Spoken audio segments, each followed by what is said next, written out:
Província de Hubei, centro da China. O que um dia foi uma metrópole vibrante, agora é uma cidade de 11 milhões de pessoas em lockdown. A China talvez tenha implementado na região a maior redução de deslocamentos que vimos na história moderna. Por todo o mundo, uma a uma, as cidades foram sendo fechadas. É impressionante a forma exponencial como se propaga. Por isso está todo mundo em alerta. Instalações médicas são levadas ao limite em meio à necessidade urgente de se conter o vírus. Não estamos tentando impedir que o surto chegue. Estamos tentando impedir que chegue depressa. Como foi possível que um coronavírus nunca visto tenha conseguido deixar o mundo inteiro de joelhos? Porque os avanços na medicina não foram capazes de conter o surto. E será que estamos vendo apenas o início de outras pandemias globais potencialmente incontroláveis? Surto de pneumonia de Wuhan. Novo coronavírus. Organização Mundial de Saúde. SARS-CoV-2, informe de situação 12. Produzido por Precipice.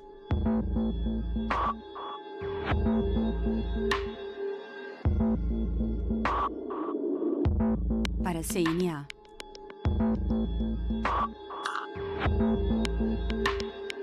Coronavírus, a origem.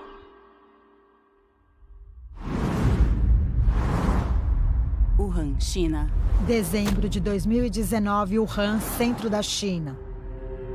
Algo estranho acontecia com os moradores locais. As pessoas estavam adoecendo repentinamente. Pessoas como o pai de Wang Wei. Quando meu pai ficou doente, a gente não se preocupou tanto. Os sintomas que ele tinha eram febre, fraqueza e perda de apetite. E também dificuldade de respirar. Acreditando ser uma gripe de inverno, a família de Wang Wei não quis arriscar e o levou até o hospital. Disseram que era uma provável pneumonia. Mas no hospital havia uma série de casos como o do pai de Wang Wei. E os médicos estavam apreensivos. Em poucos dias, especialistas perceberam que a gripe misteriosa era, na verdade, um novo vírus infeccioso. Um que ameaçava se espalhar rapidamente. Cientistas na China estão investigando se uma nova variedade de vírus é responsável por um surto de pneumonia na cidade de Wuhan. Cientistas em todo o mundo rapidamente entraram em ação num esforço coletivo para entender esse novo vírus, de onde ele vinha, como ele se comportava e, fundamentalmente, o que podia ser feito para detê-lo. No final de dezembro, as autoridades sanitárias de Wuhan relataram 27 casos de pneumonia à Organização Mundial de Saúde. Embora nem todas estivessem em estado grave, as vítimas tinham uma ligação, o que alarmou os pesquisadores. Essa ligação era um mercado atacadista de frutos do mar em Wuhan, onde também ocorria a comercialização de animais silvestres vivos.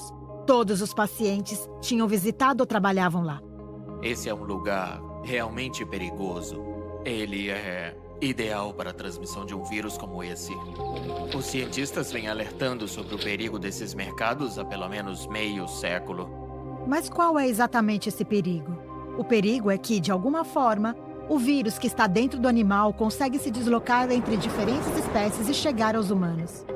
Doenças zoonóticas são aquelas transmitidas de animais para humanos. Então, nesses mercados, você chega a ter centenas de espécies de animais vivos comercializados sob o mesmo teto. Em sua própria busca por sobrevivência, o vírus está constantemente procurando novas oportunidades de se reproduzir e propagar, o que inclui a busca por novas espécies hospedeiras. Os vírus são os parasitas intracelulares perfeitos, por assim dizer. Porque uma vez que eles ganham acesso à célula hospedeira, conseguem usar o maquinário do hospedeiro para produzir mais cópias de si mesmo. Mas o processo de transferência do vírus de uma espécie para outra não é simples. Geralmente ele termina em fracasso, por causa das diferenças genéticas dos dois hospedeiros. Mas devido à habilidade do vírus de se reproduzir aos bilhões, eles podem sofrer mutações, e rápido. A maioria das mutações não ajuda o vírus a entrar no novo alvo. Mas por puro acaso e pela mera quantidade, uma única mutação pode permitir que ele seja transferido a uma nova espécie. Com o tempo, as probabilidades de que o vírus consiga dar esse salto aumentam.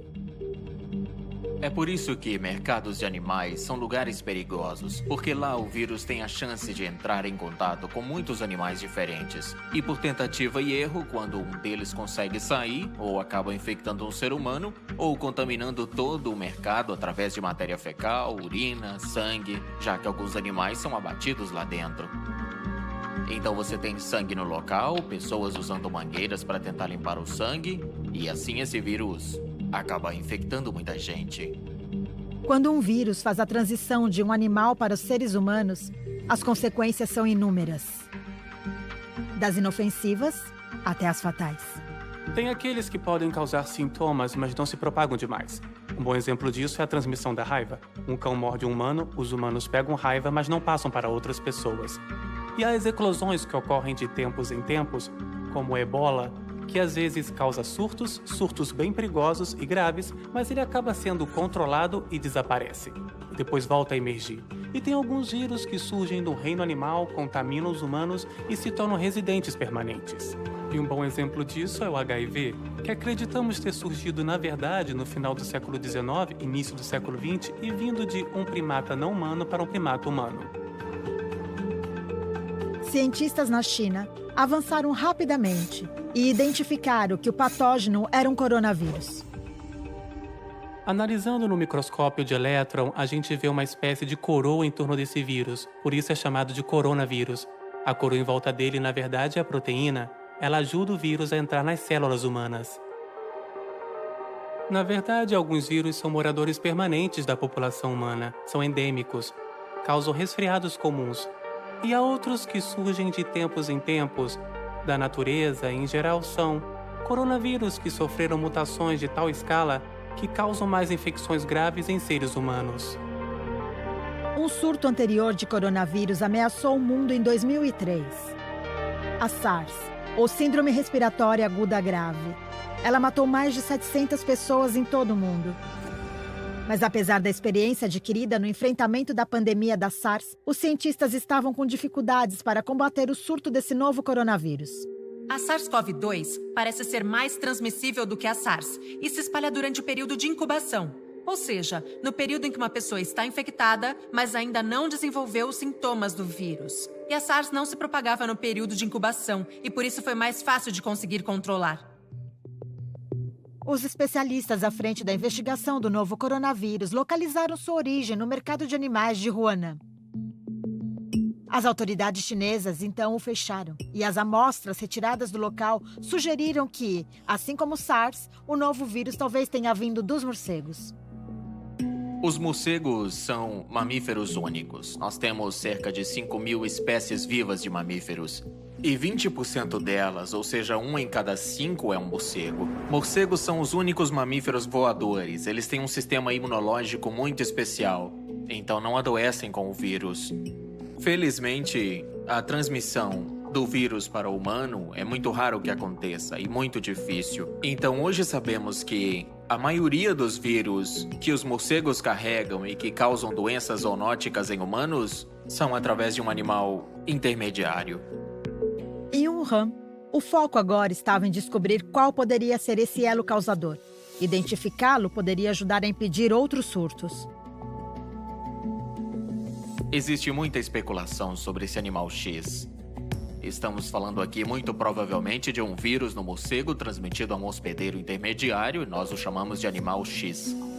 A identidade desse animal X foi matéria de ampla especulação. Dos possíveis candidatos, alguns sugeriram uma cobra, outros um civeta e até mesmo um pangolim. As pesquisas ainda são inconclusivas, mas Lin Fawang tem certeza de uma coisa. Você sempre aprende com a experiência, então o mais provável é que esse animal X seja um mamífero.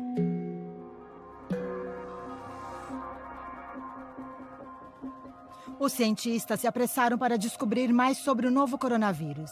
E no dia 11 de fevereiro de 2020, a Organização Mundial de Saúde o nomeou oficialmente como SARS-CoV-2. E a doença que ele causa? Covid-19.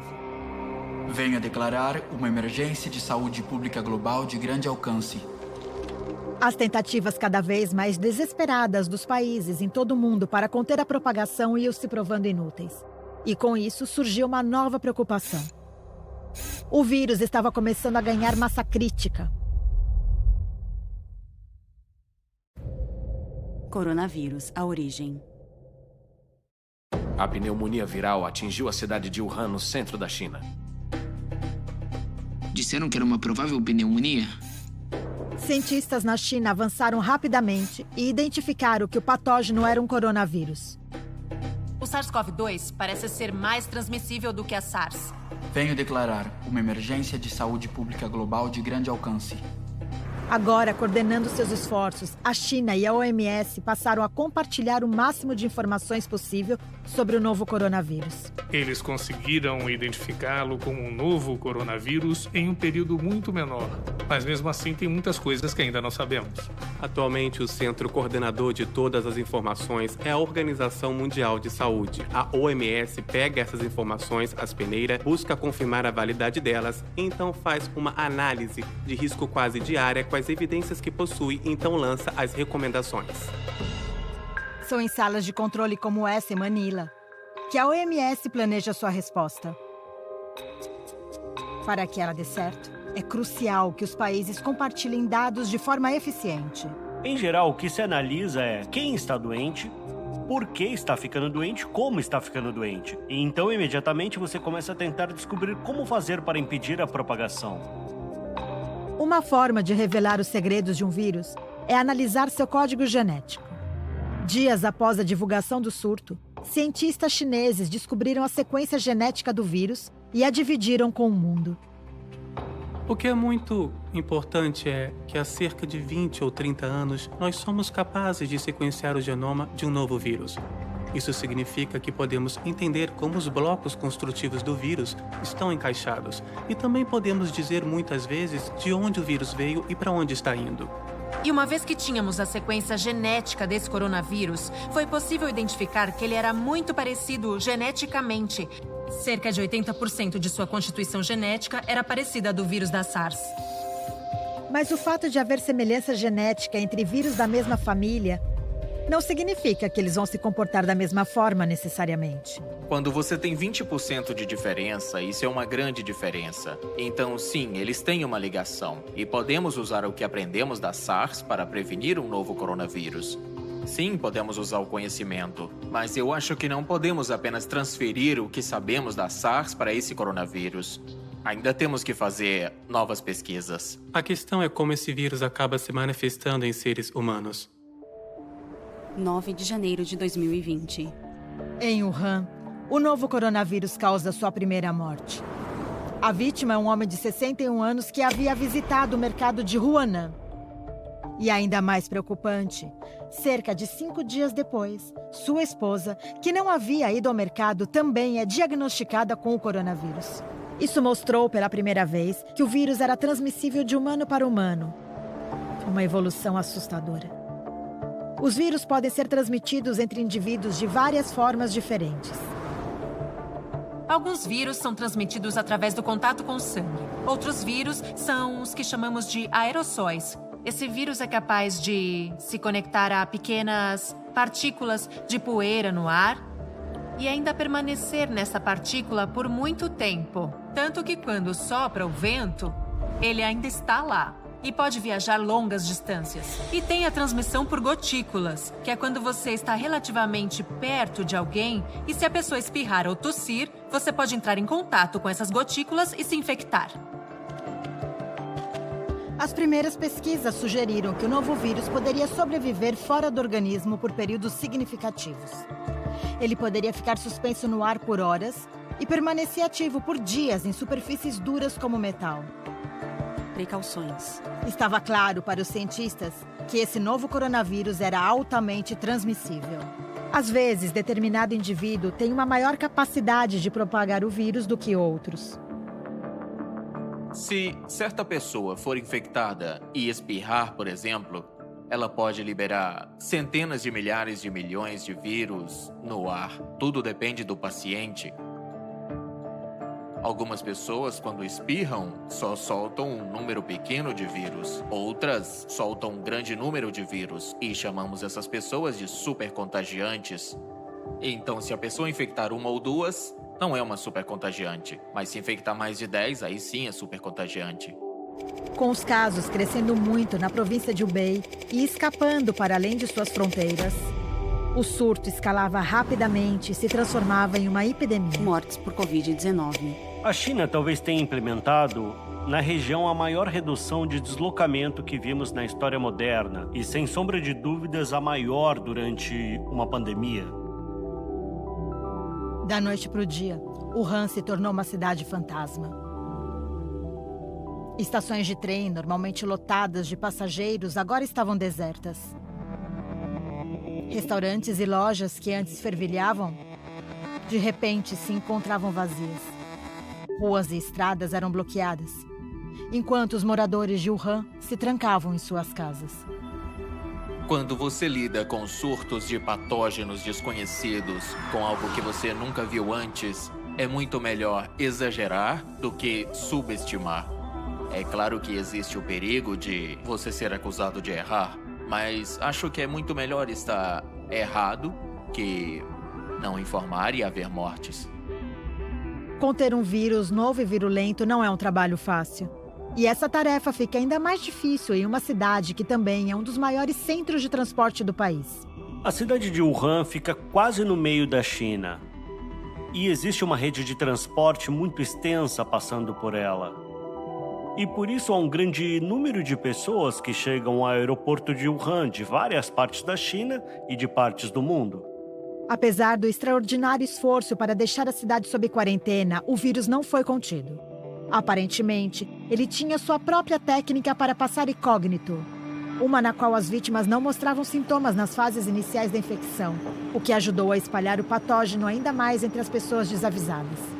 A taxa de reprodução do surto desse coronavírus foi estimada em cerca de 2,6.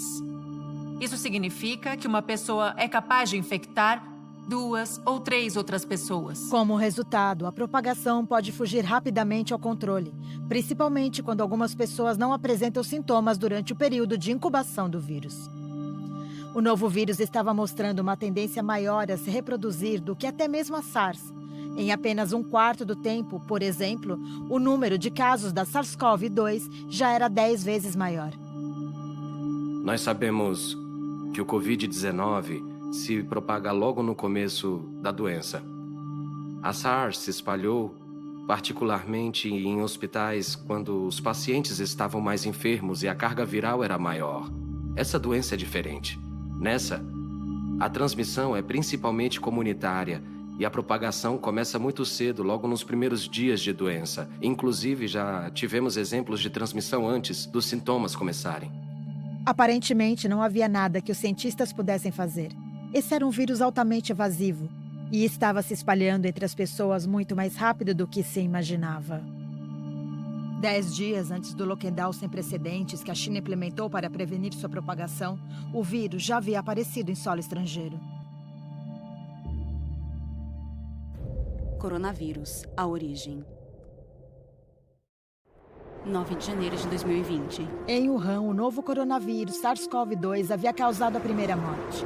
A vítima, um homem de 61 anos, era um dos primeiros pacientes dos casos vinculados ao mercado de animais de Wuhan. A questão é como esse vírus acaba se manifestando em seres humanos. Quando você lida com surtos de patógenos desconhecidos, é muito melhor exagerar do que subestimar. Da noite para o dia, Wuhan se transformou em uma cidade fantasma. No dia 23 de janeiro, havia 570 casos informados, 17 mortes na China e 11 milhões de pessoas em quarentena em Wuhan. Apesar do lockdown, o vírus já havia ultrapassado as fronteiras chinesas. O primeiro caso internacional foi na Tailândia.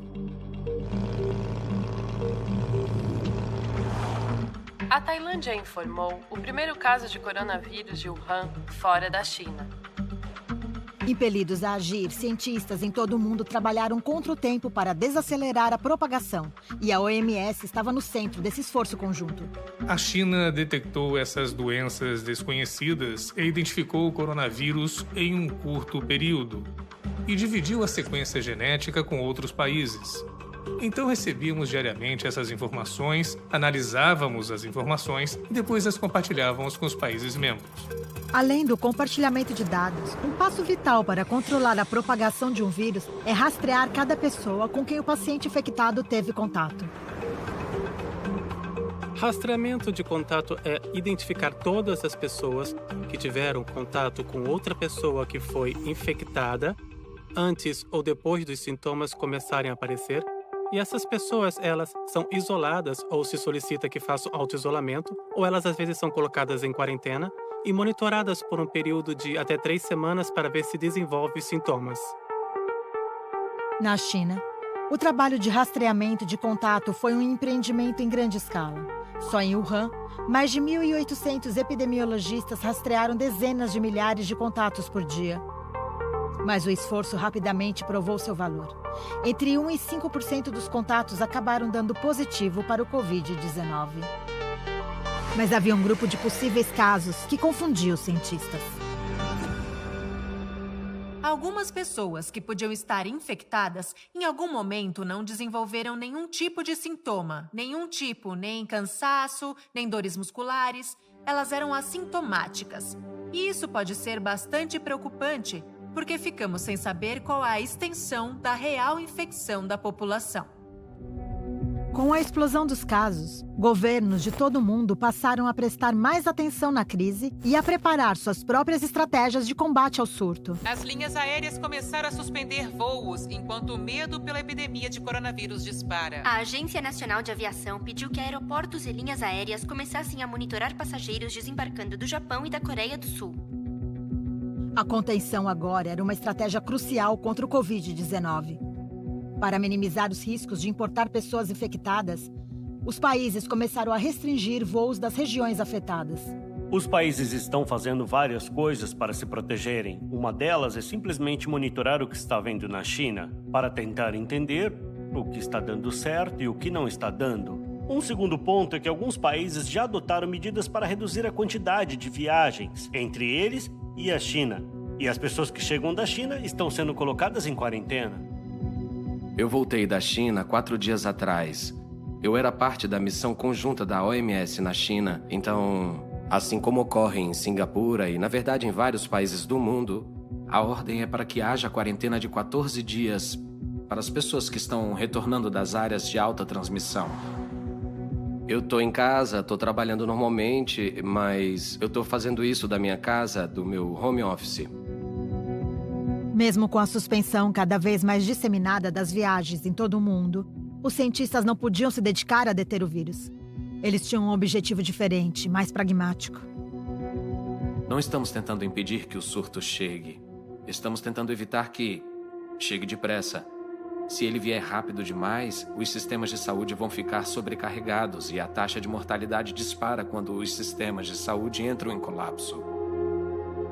A maioria dos sistemas de saúde já opera quase no máximo de sua capacidade, e o surto tinha o potencial de sobrecarregar alguns. A recomendação dos cientistas era para tentar ganhar tempo. Os hospitais têm um trabalho muito difícil.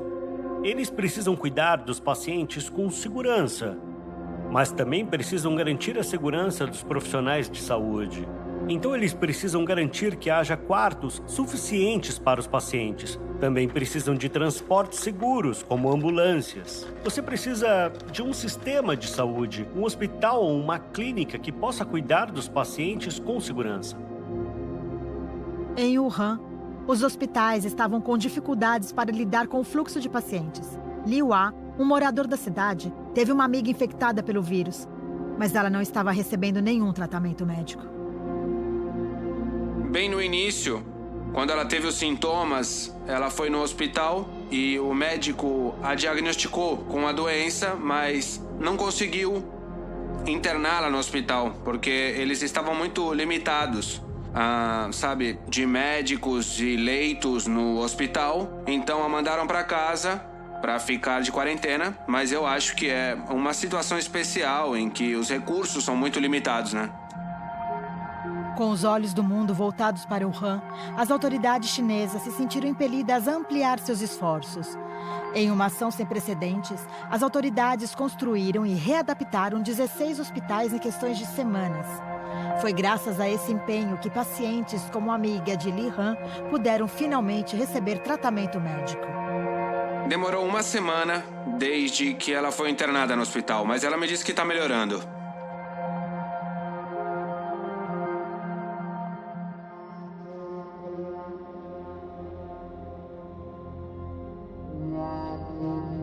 Na fronteira com a China, outro país com uma grande população também estava se preparando para o surto. A Índia, lar de mais de 1 bilhão de pessoas e cuja população só é menor do que a do país vizinho. Em meados de dezembro, quando fomos informados dessa incomum pneumonia que estava se espalhando na China, eu reuni uma equipe de cientistas e disse a eles que precisávamos de especialistas de prontidão. Um mês após o surto, a Índia confirmou seu primeiro caso de Covid-19. Priya e sua equipe não iriam arriscar. Fomos os primeiros a iniciar testes por todo o país. Os 3 primeiros positivos foram detectados aqui. No laboratório de Priya, outra amostra para um possível caso chegou para a testagem.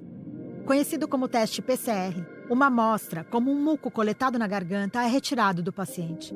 O teste escaneia o material genético dentro da amostra e procura pela presença do RNA do coronavírus. Poucas horas depois, ele aponta se o resultado é positivo ou negativo. Até agora, usa-se principalmente detecção molecular contra o vírus, mas já existem alguns produtos sendo testados na detecção de anticorpos, com os quais você poderia detectar a resposta do anticorpo a esse vírus. E eu acredito que com o tempo poderíamos monitorar uma população inteira. Cultura de vírus. Uma abordagem focada nos anticorpos poderia levar a um melhor rastreamento e a uma maior vigilância do surto em determinada população. Mas enquanto não ocorre, muitos cientistas dependem do teste PCR. A amostra no laboratório de Priya deu positivo. É só mais um passo na aparentemente incontrolável propagação global do vírus. É impressionante a forma exponencial como o vírus se propaga. Por isso está todo mundo em alerta. No início de fevereiro, o número total de casos confirmados tinha aumentado para mais de 31 mil ao redor do mundo, incluindo 638 mortes. E havia outro fato alarmante. Adultos aparentemente saudáveis podiam ser mortos pelo vírus, incluindo um dos primeiros médicos a identificar o surto em Wuhan. O perfil da Covid-19 que se estava estabelecendo era que se tratava de uma doença mais perigosa para certos subgrupos da população. A grande maioria das pessoas que morreram tinha mais de 60 anos. Mas nós também vemos que há um pequeno número de pessoas que se imaginavam relativamente em forma, saudáveis e na faixa dos 30 anos que também morreram. E ainda não se sabe bem por que isso ocorre. Mas com pouco tempo disponível para estudar a Covid-19, ainda havia muitas perguntas que os cientistas não podiam responder. Por exemplo, será que as crianças de alguma forma são menos vulneráveis ao vírus? Na China, crianças de até 9 anos representam apenas 1% do total de infecções. Se isso se trata de um panorama preciso, ou se, por exemplo, a infecção nas crianças é geralmente leve demais para ser detectada, ainda está sendo avaliado. Apesar dos muitos desafios, existe um aspecto da Covid-19 que vem dando alguma esperança aos cientistas. A alta taxa de sobrevivência entre os infectados. 638 mortes por Covid-19. O coronavírus parece ser um vírus que se espalha facilmente, mas parece que nesse momento a mortalidade é relativamente baixa. 2%? Essa é a conta. Pode até ser menos, porque a gente ainda não considerou todos aqueles que foram infectados, mas não têm sintomas. Geralmente medimos apenas o número de pessoas sintomáticas. Deve haver muito mais gente, possivelmente infectada. Outra abordagem para combater o novo coronavírus envolveu o conceito de imunização de rebanho. Se uma quantidade suficiente de pessoas for exposta ao vírus e então desenvolver imunidade, poderia ocorrer uma interrupção natural na transmissão. Mas quantos casos seriam necessários? E a que custo? E o que também é crucial, essa ideia presume que as pessoas não podem se infectar mais de uma vez. algo que ainda não se sabe. Mas dada a velocidade com que o vírus se propagava, a teoria corria o risco de se tornar realidade. A doença tem uma taxa de transmissão alta, então um grupo pequeno de pessoas é capaz de transmitir a um grupo bem maior. Em um curto espaço de tempo, já seriam milhares de casos. A implementação da imunização de rebanho, no entanto, apresenta vários empecilhos. Os hospitais terão de lidar com uma entrada massiva de pacientes, sobrecarregando recursos médicos já limitados. E a questão de saber se as pessoas realmente se tornam imunes permanece sem resposta. O vírus pode evoluir rapidamente, burlando qualquer imunidade que possamos desenvolver. Esse tem sido o caso de uma das mais persistentes e escorregadias infecções virais que existem e que todo mundo já enfrentou, a gripe comum. Como os nossos sistemas imunológicos conseguirão responder ao novo coronavírus, ainda é um grande mistério. Os humanos não têm imunidade a esse vírus porque nunca foram expostos a ele. Então, quando um novo vírus como o Covid-19 entra na população humana, todos correm risco. Mas tem uma diferença. A influenza já encontra uma população imune, o que, de alguma forma, suaviza a infecção e não a torna tão violenta quanto um novo vírus que atinge os seres humanos pela primeira vez.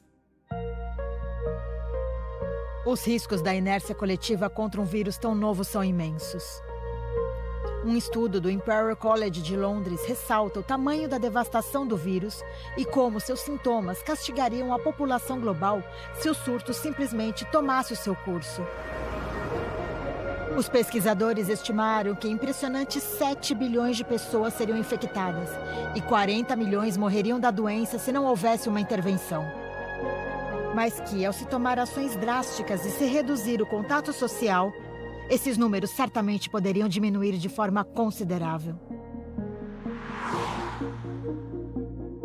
Eu não acho que possamos aceitar vítimas de nenhum vírus, então precisamos desenvolver ferramentas contra outras doenças. Doenças como o coronavírus, porque esses são vírus comuns. E se continuarem surgindo, precisaremos da vacina. Enquanto opções novas, não testadas e teóricas estavam sendo consideradas, só restava uma forma concreta de conter a propagação do Covid-19. E essa forma era através de uma testagem agressiva, rastreamento e supressão, mantendo os mais doentes nos hospitais para serem tratados e garantindo que a população continuasse isolada, prevenindo assim uma maior transmissão. Uma combinação dessas estratégias tem o potencial de salvar dezenas de milhões de vidas. Tudo isso enquanto os cientistas correm contra o tempo para criar uma vacina. Coronavírus, a origem. O número total de casos chegou a mais de 31 mil em todo o mundo. É impressionante a forma exponencial como se propaga. Por isso o mundo todo está em alerta agora. Se ele vier rápido demais, os sistemas de saúde vão ficar sobrecarregados e a saúde entrará em colapso se a taxa de mortalidade aumentar. Os humanos não têm imunidade a esse vírus porque nunca foram expostos a ele antes.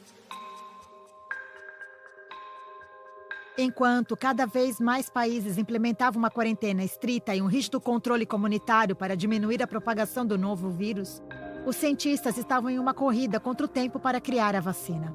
Uma vacina é algo que, em geral, se injeta e ela previne as infecções. Então, com a vacina, você se protege da infecção de um vírus em particular. A forma como a vacina funciona é: você recebe uma fração ou uma versão desativada do vírus. Seu corpo cria uma resposta imunológica a ele e ele se lembra disso. Então, se você tiver contato com o vírus novamente, meses ou até anos depois, essa resposta é muito mais rápida e protege você desse vírus. Existem muitos fatores envolvidos na elaboração de uma vacina. Cientistas desse laboratório em Oxford, na Inglaterra, estão focados em criar um antígeno. Um antígeno é a proteína na superfície do vírus que leva o nosso sistema imunológico a reagir. Parte crucial de uma vacina, o antígeno faz o nosso corpo ficar em modo defensivo. Assim que a sequência do vírus ficou disponível, nós a usamos para sintetizar algumas das proteínas da superfície do vírus. Podemos fazer e purificar a proteína e então disponibilizá-la para empresas que pesquisem vacinas, empresas de diagnóstico ao redor do mundo. Uma vez que o antígeno estiver disponível, ainda há muitos passos científicos complexos na elaboração da vacina, incluindo testes em animais. antes dos testes cuidadosamente controlados em humanos que são realizados para garantir que ela seja segura e eficaz. Só então é possível uma vacina ser oferecida ao público. Existem candidatas à vacina disponíveis, mas elas ainda precisam passar pelo processo de testes antes delas serem consideradas seguras para o uso em qualquer país do mundo. Na busca urgente por uma defesa contra a Covid-19, várias vacinas com formas diferentes de gerar imunidade passaram a ser desenvolvidas. Entre as candidatas está uma projetada com base na característica da proteína perfurante do vírus, que ele usa para se conectar e infectar células humanas. A esperança é que a vacina treine nossos sistemas imunológicos para reconhecer e responder a essas proteínas no vírus. A complexidade da elaboração de proteínas duradouras sugere que só haverá uma vacina para ser administrada na população em alguns meses. A tarefa pode ficar ainda mais desafiadora se considerarmos o fato de que os vírus muitas vezes sofrem mutações. E uma vez que isso ocorre, uma vacina desenvolvida para uma cepa específica de um vírus pode se tornar ineficaz. O vírus sofre mutações na natureza, porque às vezes quando eles se reproduzem, eles cometem um erro. Então isso é conservado no DNA e na genética daquele organismo e continua em futuras gerações. Outra mutação deriva de um rearranjo celular inesperado, que é quando há uma confusão entre dois vírus na mesma célula, e eles acabam combinando seu material de tal forma que gera um novo vírus. Alguns cientistas em Pequim já afirmam que o vírus evoluiu e se dividiu em duas cepas diferentes. A tipo L e a tipo S. Como é a primeira cepa, é mais provável que a tipo S tenha surgido quando o vírus saltou de animais para humanos. A tipo L veio logo depois disso. Mas, de acordo com os pesquisadores, é a cepa mais prevalente. Mas outras vozes, incluindo a Organização Mundial de Saúde, dizem que essas mutações são normais em qualquer vírus e, por isso, são insignificantes. Elas também não parecem afetar a forma como o vírus age e os sintomas que ele causa. Paralelamente à corrida pelas vacinas, um amplo leque de abordagens clínicas era rapidamente testado, incluindo o reposicionamento de remédios já existentes. Essas abordagens incluem algumas estratégias novas, como o uso de plasma sanguíneo dos pacientes recuperados. Em seu sangue, elas apresentam essa molécula chamada anticorpo. Isso pode prevenir um vírus de infectar outras pessoas ou ao menos reduzir os sintomas. Basicamente, você tira o sangue de pacientes recuperados, purifica esse sangue e faz a transfusão para pacientes em tratamento. Mas essa técnica ainda contém vários riscos. E mais pesquisas são necessárias para confirmar o grau de eficiência e de segurança. É muito difícil usar esse tipo de terapia em larga escala e seria difícil imaginar como poderíamos tratar milhares de pessoas dessa forma. Uma outra abordagem proposta pelos médicos envolve antivirais. Uma classe de medicamentos que combate o vírus ao suprimir sua habilidade de se reproduzir dentro do hospedeiro. Se pudermos encontrar um tratamento antiviral que funcione, então isso com certeza vai mudar todo o panorama, porque se tivermos um tratamento para a doença, então obviamente o impacto na propagação vai ser diferente. Em Wuhan, alguns dos primeiros pacientes a ficarem em estado grave começaram a se recuperar. Ao receber suporte respiratório e uma série de injeções de anticorpos para auxiliar seu sistema imunológico, o pai de Wang Wei passou a ter esperança. Durante o tratamento, ele conseguiu respirar sozinho e passou a comer melhor. O pai de Wang Wei recebeu alta e voltou para casa, mas seus pais continuaram cautelosos.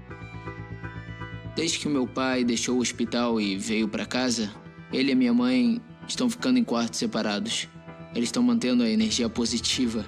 No geral, estão felizes, já que o tratamento foi um sucesso. O pai de Wang Wei teve sorte de sobreviver graças ao tratamento médico usado para combater os sintomas. E enquanto o mundo espera uma vacina, mais soluções práticas imediatas passaram a ser implementadas.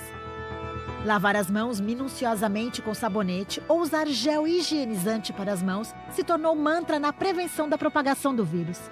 O rastreamento de contato foi intensificado com casos suspeitos colocados sob quarentena. Para o resto das pessoas, A distância social foi encorajada com o intuito de limitar a propagação do vírus. E em alguns países, o governo impôs o toque de recolher. Porta da Índia fechada devido ao coronavírus. Fique em casa, se cuide. Sabe, essa é uma doença que se espalha através da comunidade.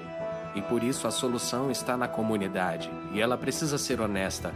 Se você for procurado ou colocado em quarentena, por favor, obedeça. Siga a etiqueta ao tossir. Pratique o distanciamento social.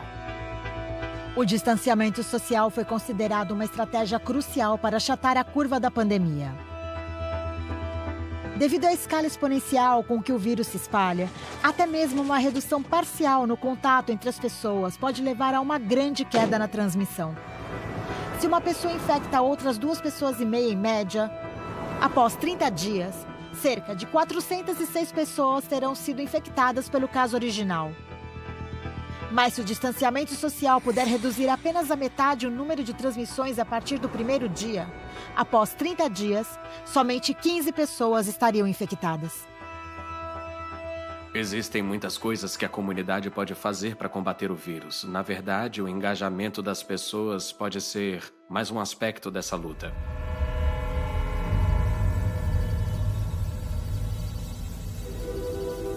No início de março, o mundo chegou a um ponto crítico.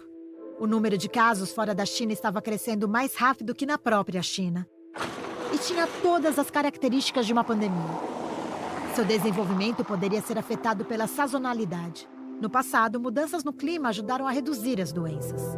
Eu não acho que foi o Ano Novo Chinês que tenha causado o movimento de massa que disparou o surto.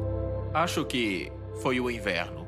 O frio da estação e a aglomeração nos mercados de animais. Os vírus sobrevivem mais longamente em ambientes com temperaturas menores. Essa teoria sugere que o frio do inverno favoreceu a propagação do vírus e que ele poderia retornar no inverno do hemisfério norte. Mas isso ainda não é consenso científico e alguns duvidam de que o vírus seja afetado pelo clima. Será que ele volta no próximo inverno no hemisfério norte? Dizer isso é sugerir que ele está indo embora e eu diria que isso é muito improvável. Eu acho que podemos continuar antecipando futuros epicentros. A completa erradicação de um vírus é uma tarefa difícil. Mesmo que esse coronavírus consiga ser erradicado em humanos, se continuar vivo em sua forma natural dentro de animais hospedeiros, poderia reinfectar a humanidade. E poderia, inclusive, se estabelecer como um vírus respiratório comum. Acredita-se que a emergência dessa SARS seja um evento único. E acredita-se também que ela seja um acontecimento natural. Mas ainda não está claro qual vai ser o desfecho, sabe? Existe o perigo de novas infecções. O problema não é o conhecido, mas o desconhecido. Nunca sabemos qual o potencial de um vírus quando ele surge. O surto da SARS em 2003 pegou o mundo de surpresa. O vírus circulou por 9 meses até ser erradicado em todo o planeta. Especialistas preveem que a SARS-CoV-19 e a doença que ela cria podem durar muito mais tempo. Mas parece que os países que foram diretamente afetados pelo surto da SARS responderam de forma mais eficaz, implementando estratégias cruciais de contenção com rapidez. Aprendemos que a comunicação é vital, que compartilhar informações é vital. As estratégias convencionais de resposta à epidemia funcionam, e elas têm que ser feitas com velocidade, rigor e minúcia, e precisam ser implementadas com o engajamento total da comunidade. Se não mudarmos a forma como vivemos, como plantamos, como comemos, então, sem dúvidas, virá outro surto. No final de março, havia um leve raio de esperança para aqueles que retornaram ao Marco Zero em Wuhan. O que se vê são os casos caindo drasticamente. O povo da China tratou isso como uma guerra contra um inimigo invisível, sabe? Sem dúvida, sentimos que estamos muito perto de derrotá-lo. Com uma queda acentuada nos casos domésticos da Covid-19, a China começou a levar vantagem sobre o vírus. À medida que foi emergindo do outro lado do campo de batalha, o país, assustado, abalado, mas otimista, passou a oferecer sua merecida e suada expertise ao resto do mundo, cuja luta contra o vírus estava apenas começando. Enquanto outros países sofriam com um número de casos cada vez maior, a China e até mesmo Wuhan começavam a tentar voltar à normalidade. Os moradores foram autorizados a sair da quarentena pela primeira vez em semanas. E os negócios começaram a reabrir. É muito libertador, sabe? Depois de quase 2 meses de quarentena, você simplesmente caminhar pelas ruas da vizinhança. As pessoas ainda estão usando máscaras ao sair e vão continuar mantendo o distanciamento social. Porque agora todos em Wuhan sentem a responsabilidade de não deixar isso voltar a acontecer. A cidade reabriu gradualmente, mesmo com o resto do mundo agora se fechando. Vai ficar tudo bem. Por enquanto, as ações drásticas tomadas pela China parecem ter contido a ameaça. Se o resto do mundo conseguir impor medidas restritivas, as previsões desoladoras talvez não se concretizem. A corrida por uma vacina contra a Covid-19 ainda vai demorar algum tempo. E não há garantias de que funcione. É por isso que os especialistas dizem que a melhor proteção contra a pandemia talvez não esteja nos laboratórios científicos. É um erro achar que a medicina pode impedir a propagação. O que pode impedir a propagação é a ciência do comportamento. É as pessoas entenderem o que causa a infecção e como elas podem se proteger. É o melhor caminho a seguir, é a melhor forma de conter uma epidemia.